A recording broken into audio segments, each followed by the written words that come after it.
Guys, today's daf is really great.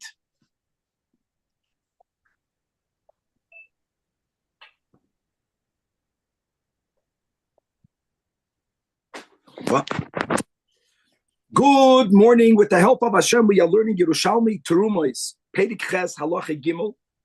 We are starting today to learn Daf Ayin Dalid, and we are starting all the way on top of the Amid with the Mishnah with Halacha Gimel. Now, even though Truma has to be safeguarded, midoiraisa, which means one is not allowed to destroy it or ruin it, etc., there are exceptions. And one exception will be that which we will learn today, which will be an entire daf related to the sugya of uncovered water, wine, or milk. We're going to focus today on the wine because wine can be truma.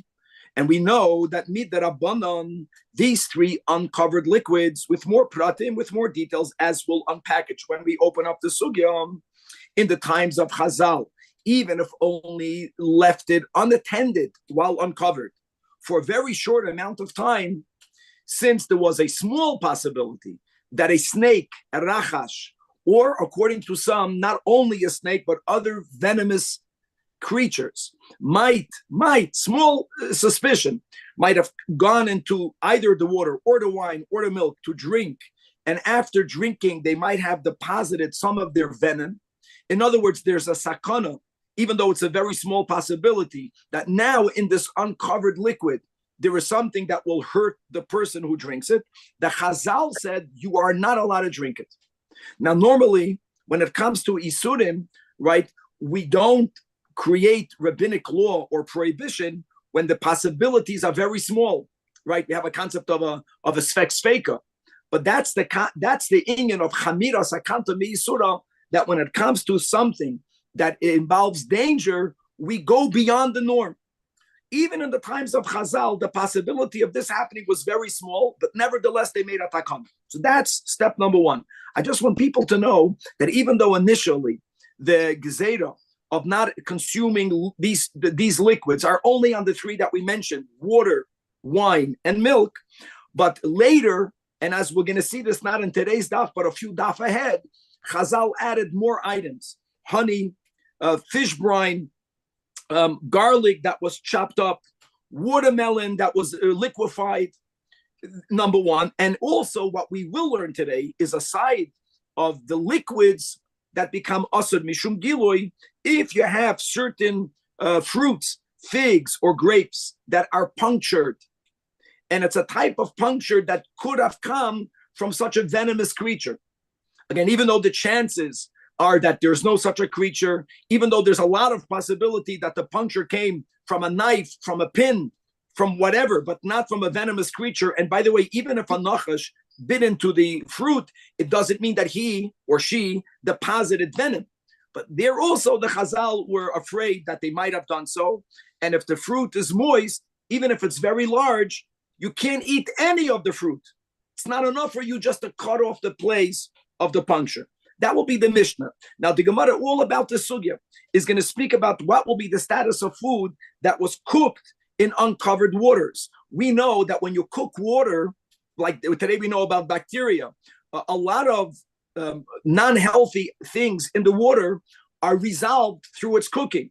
Question is, will such venom, right, become dissolved, made into a non-problem through cooking, or cooking has nothing to do with it? We will also learn about certain types of wines in which there's always a possibility that a snake deposited venom, but the possibility is less, even less than the norm, and Chazal made no such takana. What we will have a machloikis today is about cooked wine, whether the isur of drinking wine that was left uncovered is by cooked, or if it's cooked wine, then there's no such a chashash. And me'inyan le'inyan, we're going to speak about yayin nesach, yayin stam. As we know, if wine was actually poured l'shem avodah zarah, it's asur midoiraisa. Comes along the chachamim in the times of Bayesheni, and they said that yayin stam belonging to a goy, even though we don't know what their intention is also asur midrabanan, because they might have poured it l'shem avodah zarah, and that doesn't only mean wine that belongs to a goy. We know these didn't. Even if the wine belongs to a Jew, but if a guy touched it or even if a guy only swiveled it around, he might have done so with a kavana l'shem avodah zarah. That also becomes us. Does that apply to cooked wine? We know the halachas. We know that yain mevushal has no issue with yain stam. Now, of course, guys, if wine belongs to a Jew, or if wine belongs to a guy, even if it's currently mevushal, it's not going to help you, because prior to cooking it, the guy already rendered it yayin stam because he owned it prior to cooking it. But if the Jew owns the wine, which is what we do in our homes, and now it's yayin mevushal, and now you took off the double seal, you uncorked it, and now the help in the house, a non-Jewish man or woman, they move the wine. We know it's not a problem, but all of these sugyas are going to be reviewed today. Actually, we will have Agadata. It's amazing. I think we haven't had Agadata for 100 days. Again, it's Agadata of halachic stories, but it's going to be very fascinating. And hopefully, if we get to the end, on top of Daf Ayin Hey, we're going to have a big rule. I just want to say this out on the intro, that you should know that there are many areas, foods, in which whether it's kosher or not is subject to a machlokes, even in halach. Now, what will be the din if I, the host, if I subscribe to the opinion that it's usur, and you, the guest, in your home, you subscribe to the opinion that it's mutter, and the guest tells the host, listen here, I consume it, give it to me, the Gemara is going to tell us a big call that I, the host, am not allowed to give it to you. This is a gavaldik hashkafic topic, and we'll unpackage it. Let's see how far we get. That's fascinating. It's like a new topic now. The whole daf today is about Gilu. Says the Holy Mishnah, right on top of the Amit. Yayin Truma, wine of Truma, Shenes Gala.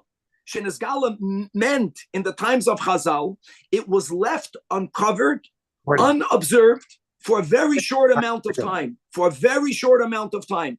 There is a Tosfos in Masechtas Avodah Zarah Daf Lamed Hey, a Tosfos that says that already in France, Bisman of the Rishonim, their Nachashim are not as matzui as they used to be in the times of Chazal and the Gemara and the Mishnah and the Gemara. And therefore, Tosfos says that we don't have to be concerned about this Bechlal nowadays. What's very difficult to understand, which Tosfos asks, that the rule is that whenever Chazal make a takana and they give you a reason, even though the reason is no longer relevant, you cannot undo the takana. Ela imkain, you had a gathering of the Sanhedrin and there was a vote, and the Sanhedrin was greater than the ones that made the takana, both in number and in wisdom. So it's very rare, but we say this halachically, that even that the reason changed. There was no new vote of the Sanhedrin. I just want people to know that halachically, we don't apply these halachas nowadays. But if you learn Shulchan Aruch, wine that was left uncovered overnight is not allowed to be used for kiddush. Just to know that. Number two, we are halachically we follow Tosfos halachically, but al pi Kabbalah we don't. And there were many great people, even by water. Many people that I know, that if the water is left uncovered overnight, they will not drink it. And Lahoy, just to say that in the shul, one of the first things I do in the morning, Shabbos morning, I throw away the waters, because the kinderlach, Baruch Hashem, one of the things they like playing Friday night in shul is they open up the big water bottles. And I'm not going to wait for them to be there. You walk in there Shabbos morning, I walk in there relatively early.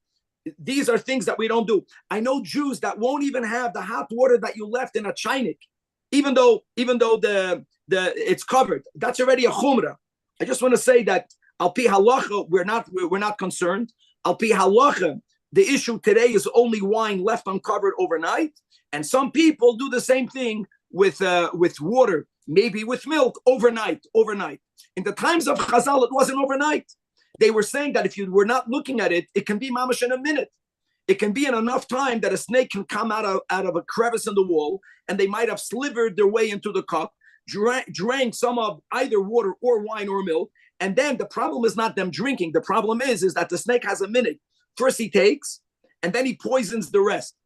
That's the snake. He might have deposited venom. All right, Baruch Hashem, we have a great crew over here. We're welcoming all of the youngsters as well. So, you would think that since the takon of Chazal, even in the times of Chazal, it wasn't something that common. It wasn't something. We have someone talking, if that can help. Danny, take your mic. Hello, mic off, please. Okay. Yeah, I don't know how to do it on my machine over here. I'll do it. So, thank you. So even though it's a very small chance, even in the times of Chazal, And one will think, Truma, you're not allowed to destroy. The Mishnah is Machadesh. We don't do that. Once we made a takana that you're not allowed to consume wine that was left uncovered, even though it's of Truma and you're destroying the Truma, you have to destroy the Truma. And like we said, the chances are very little. You're right. If the issue would have been a halachic issue, they would not have made a takana based on such a small chance. But chamira, isura, chamira, sakanta, mi, isura, and they made such a takana. Now, says the Mishnah, and this, what we're saying now, was originally, that shloisha mashkin asura nishum gilun. And what are the three liquids? Mayim, yayin, and cholov. However, usha'ar kol hamashkin are mutarim. And daf ayin zayin will learn a braisa that expands. But that happened later. Now, kama yishuv yasurim, how much time? It is a general dinner. Says the Mishnah, you can't put a number on it. It's kedei sheyaboy harachash. The word rachash either means a snake. Others say that rachash is a more inclusive word. It includes any type of creature that slithers and crawls on the ground. And that as enough time for a rachash to come mimakim karoy v'yishta. And when we learned this, guys, in Avodah Zarah, I think it was mamash a few seconds, because you have a cup near a wall. And again, the walls today are relatively drywall. They're not coming out of the wall. The wall's made out of stone. Every layer had a little crevice, and maybe something was in there. And when you turned around, he came out, he drank, he put venom, and he walked away. Now another din. Interestingly, do we ever say that the quantity of the water is so big, even if a snake deposited venom, the venom became nullified? It became weakened. It lost its potency because of the quantity of water. We have in our Mishnah Machlokes. The Tana Kama says, Shir Hamayim Hamigulim. There is a shir. What is the shir? Kedei shetoivad bohem hamara. As long as it's so much water that the potency of the venom will become weakened, then you can drink it. The Tana Kama doesn't tell you the amount, does not give you the amount. But as everyone will learn from Rabbi Yossi, as we'll learn in a moment, from Rabbi Yossi, we'll have a little bit more clarity with the Tana Kama. Now, Rabbi Yossi argues with the Tana Kama in two dinim. And he says like this, that if the water is in a keli, I don't care how large the keli is. We never say that, it's such a large basin, then that we have no more problem. However, he does agree with the Tana Kama that if the water is gathered in the ground, what's the chiddush of the ground is the ground naturally is cool, so the temperature of the water, according to Rabbi Yossi, is of significance. That if you have in the ground and it's 40 sa, which is for sure much more water intended than the Tana Kama. Tana Kama didn't say how much. The Tana Kama didn't mean 40 sa. If both in the ground and 40 sa, then only by water will we say that we're not going to have a chashash. Why 40 saw is not clear. I know when it comes to tahara, we know there's 40 saw. It's very difficult to say that the kara, it's about poison. However, Kevin, I will say that there is a Kabbalistic problem also with uncovered. In other words, the reason why Al Pi Kabbalah, like I just mentioned, people are still behaving at least somewhat under the Gzeira of Gilui is because they understood Al Pi Kabbalah, it's not only about a physical snake, it's about a ruchniistic klipa, unpure energy. And 40 saw is tahara, so that we can understand. Now the Mishnah says that the issue of the concern of a snake by liquids, it's from uncovered. There is a similar issue by perforated fruits. So he says, Nikure te'enim, if you have a punctured fig. Now, the fig could have been punctured by a utensil, and even if it was punctured by a creature, doesn't mean it was venomous. The chances are very little. But chamira sakanta meisura. So if you have a punctured fig, or if you have a punctured anavim grape, or if you have kishuyin in the previous misachtas we touched, and either it means a cucumber, which is how it's used today, but perhaps kishuyin refers to melons that are blah, like not sweet melons, and the malafifanois are like cantaloupe, sweet melons. Whichever one it is, the kishuyin, the perforated kishuyin, perforated avatichim watermelons, perforated deloyim gourds, or perforated malafifanois. In all of these cases, if they are moist and there's a perforation, Even though, again, the chances are little. Maybe it was a venomous creature. Maybe the creature deposited venom. And therefore, even if they are they have the weight of a kikar doesn't mean a loaf of bread. Kikar is a weight measurement in English called a talent. A talent is 24 kilo, which is around 52 pounds. Imagine even a watermelon, 52 pounds. So it's huge. So you would think if it's so big and the perforation is on one side, maybe the other side is permitted. We don't say that. Echad gadol ve'echad katan. Now, why does the Mishnah have to say katan? I don't know. So we say echad talish ve'echad mechubar, connected or disconnected. Koil sheyesh valecha. If there's any amount of moisture, all of it is prohibited. In other words, the Mishnah is implying that if the fruit is completely dried out, then you only have to cut off the area of the puncture, cut off that area, and you can eat the rest. But if it's moist, then we are concerned that if there was venom, the venom worked its way through the whole thing. Now the Mishnah says that unashichas hanachash, we're speaking about an animal, a kosher animal. You slaughtered the animal, but it appears that prior to the animal being slaughtered, it was bitten by a snake. What happens when an animal is bitten by a snake? There also the venom works its way through the entirety of the animal, including on the flesh, which is now going to become your steak. And therefore, the halach is you're not allowed to eat it. Is asura mepnei sakonas nefashos. Final law in the Mishnah. What happens if you're going to have this uncovered wine, but you will sift it through a strainer? Hameshameres shel yayin. Don't think, says the Tanakama, that the sifting will keep the venom out. We don't say that. We say that the venom can become so liquefied that it will go through the strain, and therefore it remains aser mishum giloi. Aber Rab Nechemia is matir. Now, first of all, the Gemara is going to discuss more about Rabbi Nechemia, and lechuura, let's leave it just with this possibility that Rab Nechemia is really arguing with the whole beginning of our Mishnah. You know, it's the Mishnah says that yayin truma shenisgalo yishafech. Rab Nechemia will say, no, not yishafech, strain it. Don't forget, if there's a way to resolve the venom, you're not allowed to destroy truma. We'll leave that later. We'll leave that for the Gemara.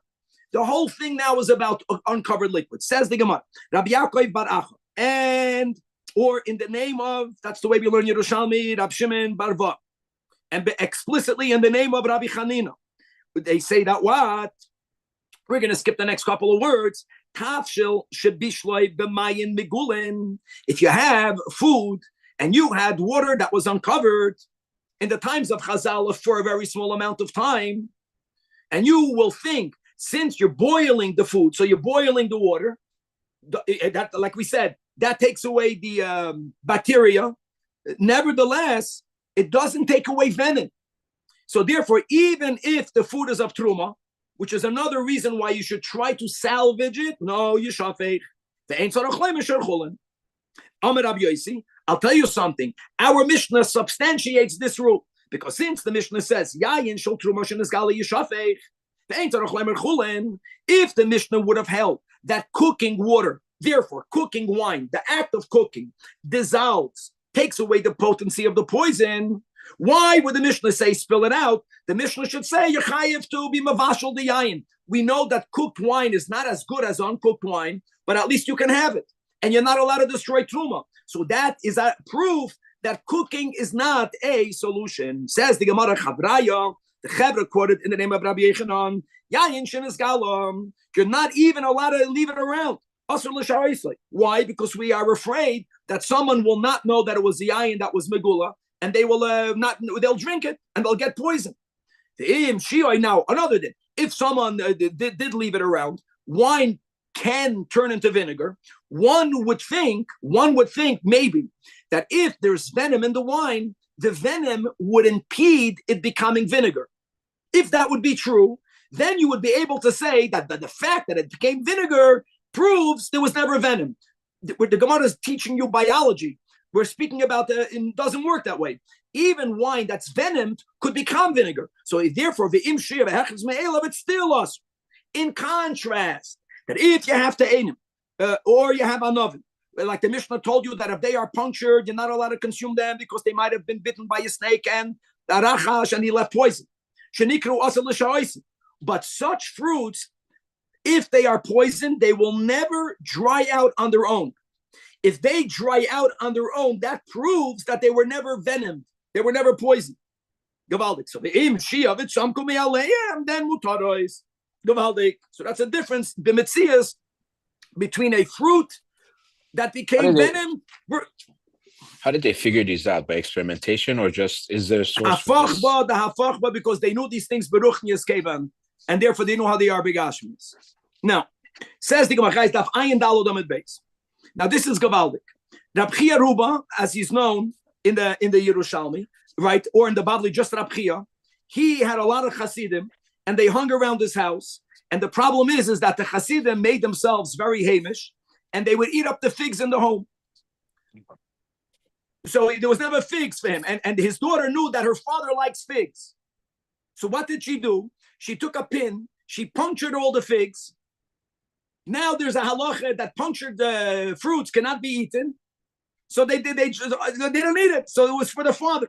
Barate, the Rabbi Ruba, havas menakra betenaya. She would puncture the figs. Why? Befedish. Begin the loy yechlon chavrai for the chevra, for the yeshiva guys, for the chasidim not to eat it. How funny. And now there's figs. So and that was a solution. Asks the Gemara, how is that a solution? You know, guys, when Chazal make a takana, right, they say a punctured fig cannot be eaten. So how was he allowed to eat it? Even though it was punctured by his daughter. The leis asur, ask is not asur. No, it's if he didn't know that she did it, how can he eat it? So answers the Gemara, must be that the daughter acted with her father's not. He knew that she made the hole. Still not happy. Is it not? Asir, bitnia. Loy kain tani. Did we not learn in a brayse that if you see a bird puncturing a te'ena fig, you saw, or if you see an achbar, you see a mais menaker ba'avatiach is making a puncture hole in a watermelon. So you would say, I saw where the hole came from. So guys, we learned in a brayse that you are not allowed to eat the fig. You're not allowed to eat the watermelon. I'll tell you why. Maybe, guys, the point where the bird punctured, either before or after a snake left venom. So that's a gavaldik kasha. In other words, even though the father knew that that's what the daughter is doing, nevertheless, now that there's a hole, maybe a snake bit this fig in the place of the hole. Gavaldik, huh? So the Gemara says that the daughter made sure that prior to her puncturing it, there was no holes. After she punctured it, she never left it unobserved. Minatra lehen habas. Look how much effort she needed to undergo that the Hasidim should not make a Chassidish geneva and take away her father's figs. Go on. Now, guys, for those of us in the Yerushalmi, it doesn't get better than this. This is it. This is I got it. There's some more today. Says the Gemara. Rabbi Yitzchak bar Nachman b'shem Rabbi Shua. Sorry, quick question. Venom, is that not by its nature a liquid? Because it sounds like they're discussing it as a solid. No, because a little bit of liquid, a little bit of liquid. Viscous that, because if we can't strain it, then straining would clear out liquids, no? No, if I can't, straining will strain out something that at least adheres to each other. And Vlad, just for your point, the fact that we have a machloikis in the Mishnah between Rab Nechemia and the Tanakama, we never have a machloikis in Metzias. That means that it's not mamish watery, but some of it might go through the strainer, and there's a machloikis in halacha whether that little possibility is enough to render it still forbidden. It's always going to be that way. But you're making a good point. Okay, let's go weiter. Rabbi Yitzchak bar Nachman in the name of Rabbi Shua ben Levi. Here we go. Here for those who have Zoom, you came and found a picture, mamish, of the liquid of the venom. Now, hachad, guys, the Gemara is going to say later what chad is. Chad is a certain type of wine. Another type of wine called mar. A third type of wine called masoik. The snakes don't like it. The snakes are fine schmeckers in Yiddish. They're picky. They're not stam like us. Any wine they drink. Anybody mishim giloi. Snake or arachash won't drink it. So if it's left uncovered, you can have it. What are these three? So Rab Shimon b'shem Rabbi Shua ben Levi. Okay, another thing. He says even more.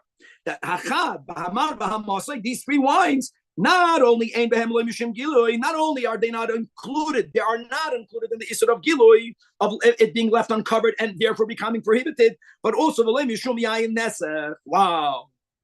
Now that's a big statement. The fact that Rabbi Yitzchak bar Nachman, the Shem Rabbi Yeshua ben Levi, not the second one, not Rab Simon, did not say Yayin Nesach, that means that we have a machloikis whether this is also Yayin Nesach. These are two different dinim. That if you have wine, there's a chashash that the goy took it, touched it, or even just moved it, and he had in mind in honor of his avodah zarah. And if he had that in mind, he rendered it prohibited. Question is, do we have to have such a suspicion if it's not a regular wine? And these wines are obviously considered inferior. So there's a Giloi, everyone agrees that these types of wines were not included in the Giloi. There's a machloikis whether it was included in Yain Nesach. Now we have to know what they are. So Rab Simon Mefarei, she explains, Chad refers to a wine called Kunditoin. I wish Iran was here, or anyone who knows about wines. Maybe the Gabbai also thinks he's a maven on wine, not only on food. So Kunditoin, according to some, is wine that has added to it wine, pepper, and honey. Snakes don't like it. Hamar, according to it means pastinoin. Pastinoin. Listen, some people say it's not even coming from grapes, but let's learn pshat that it's a wine in which they take a bitter herb and they add it to the wine to make the wine bitter. That's why it's called mar. And maslik, sweet, means cooked wine. Wow. Chamar mevashla.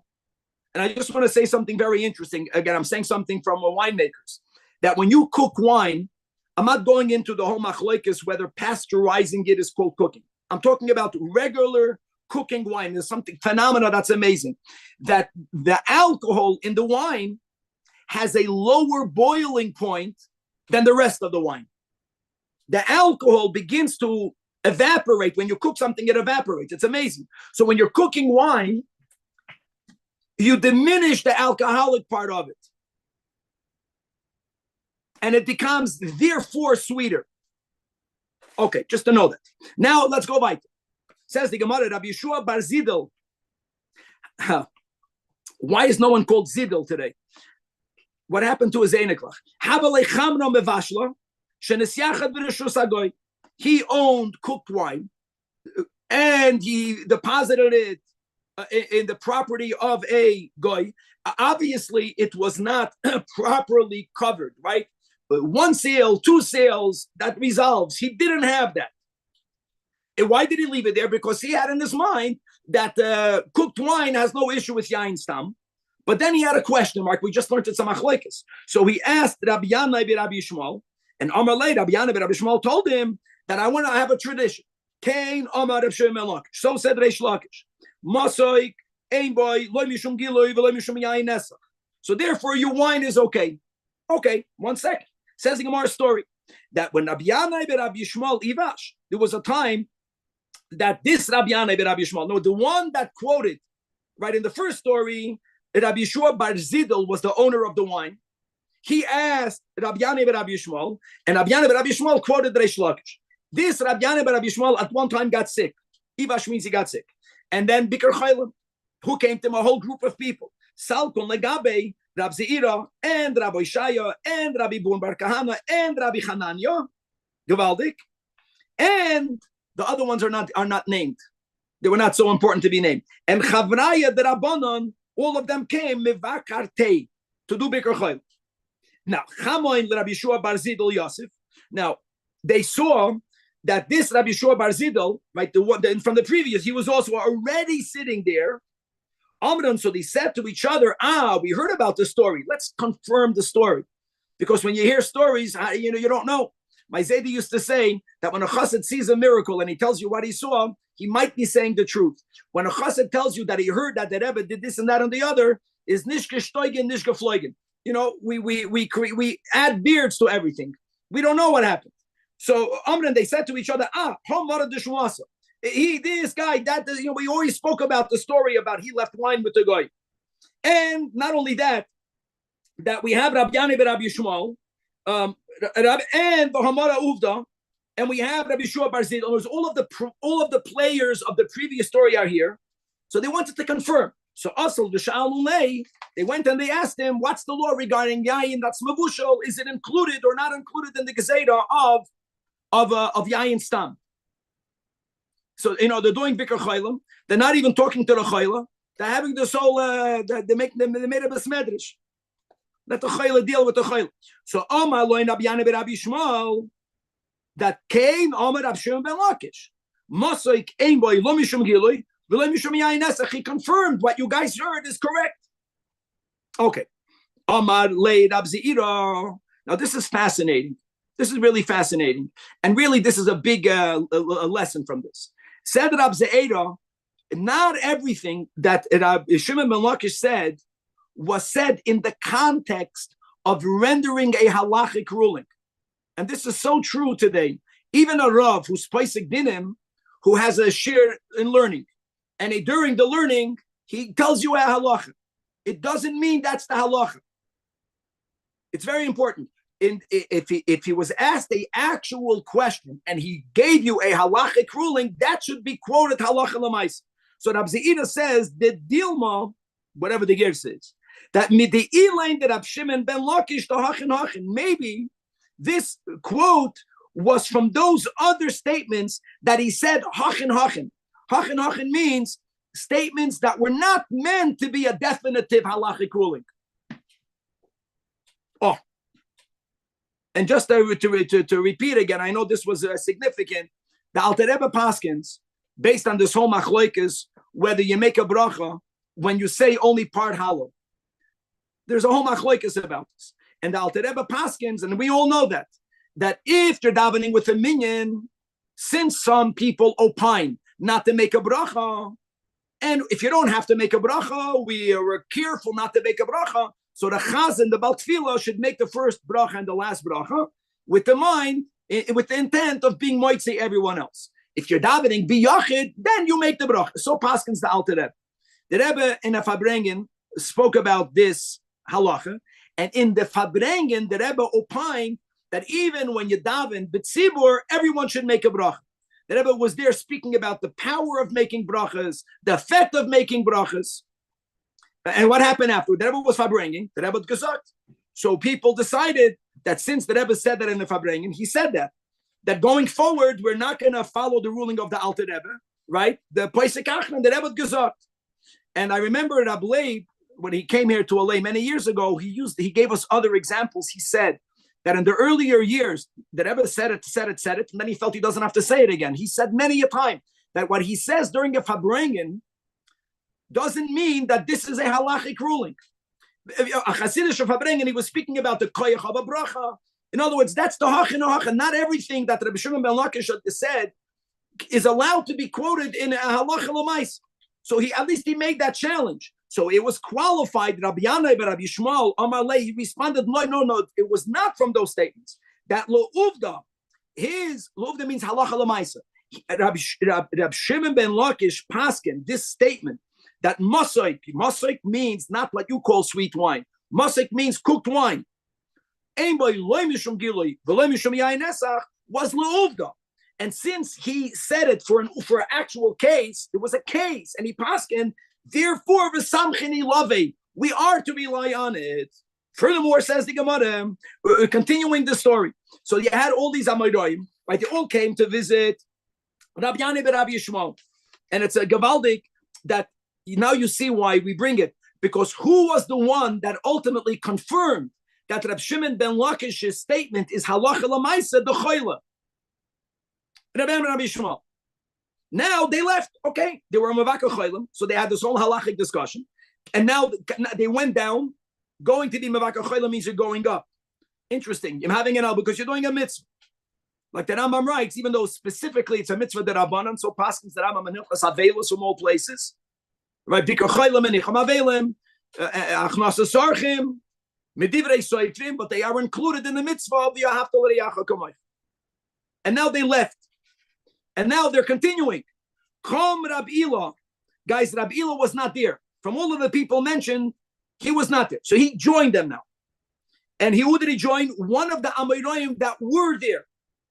Rabbi Bun Bar Kahana, the Gemara mentioned it before. So Amalei Rabbi Ila asked Rabbi Bun Bar Kahana that when he heard this whole thing, who are they quoting? They're quoting Rav Shimon ben Lakish. He didn't understand. It's amazing. Even the Yerushalmis, even the Eretz Yisrael, Bnei Eretz Yisrael, acknowledged that the Tanoim are greater than the Amoraim.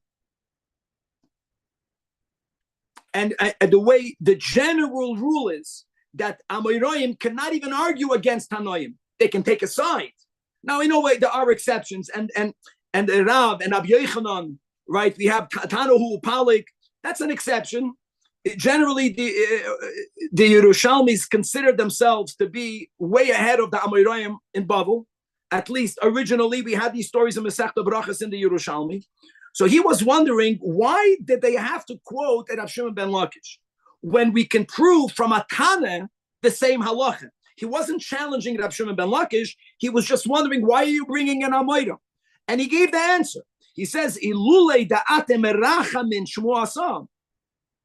Menachmim normally means rachmanis, but it doesn't mean that over here. Menachmim means that you have a special love to a shmaitza. Guys, it's interesting. Something that was only discussed by the Amoraim is called a shmu asa.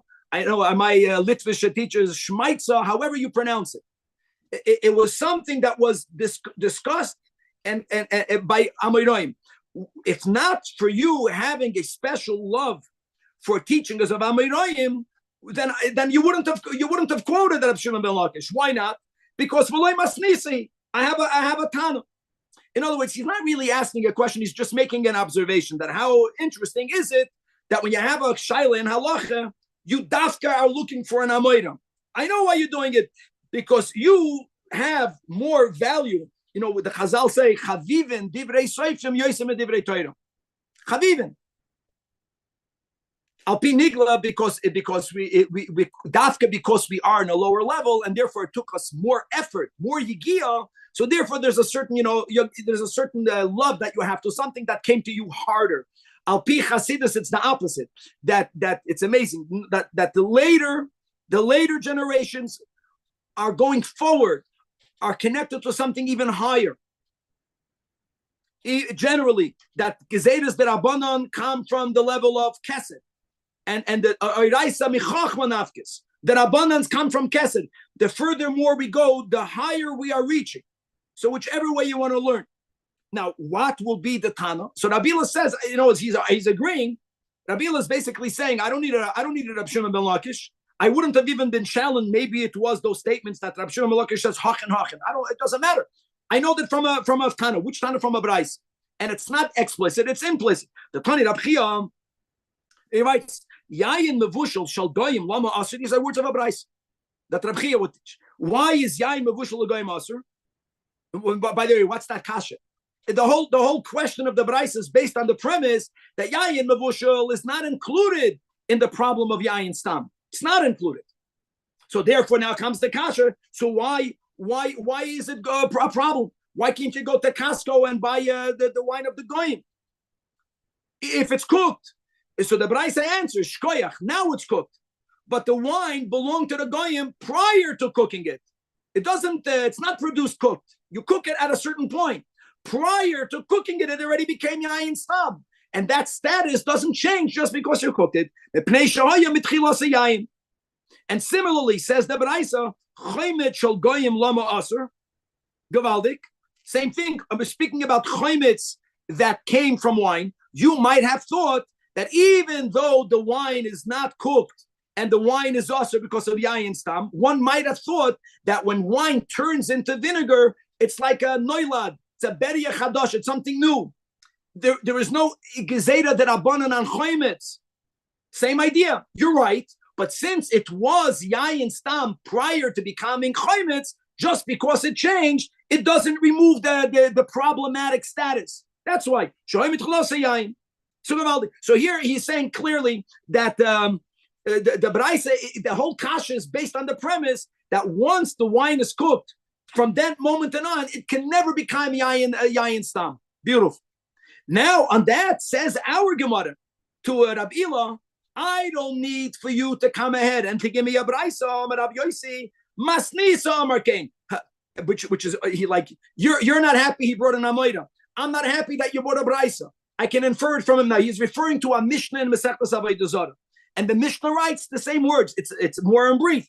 That Hayayin, V'Hachoymet Shel Goyim, the Mishnah writes about the things that are prohibited. In other words, they are prohibited. Shehoyim Mitchilas Hayayin. I think this is a kasha, bamko. In other words, it's almost ironic. You know, with Rabbi Yanai, when you point an accusatory finger to someone else, you are guilty of the same thing. Rabbi Yanai, who was sensitive to, why are you bringing from an Amoida, bring from a better source? The Gemara is pointing out, you know what? At that moment, maybe because he was critical, he forgot a Mishnah, because he could have brought a Mishnah, which doesn't matter, because what you learn in the Mishnah, you learn in the Braisa. What we learn by the Tanoim, we learn by the Amoidoim. Yeah, they're very deep, what the Gemara is saying. And now we have time. I'm happy, and we're going to go just to finish off today's daf by learning the first shtickle on daf Ayin. This is very important. Now, guys, we began this with a machlokes by us. Before all of these stories, everyone agrees that cooked wine is not subject to gilui. Everyone agrees to that. Machlokes in Amoraim, whether it's subject to yayin stam. Machlokes.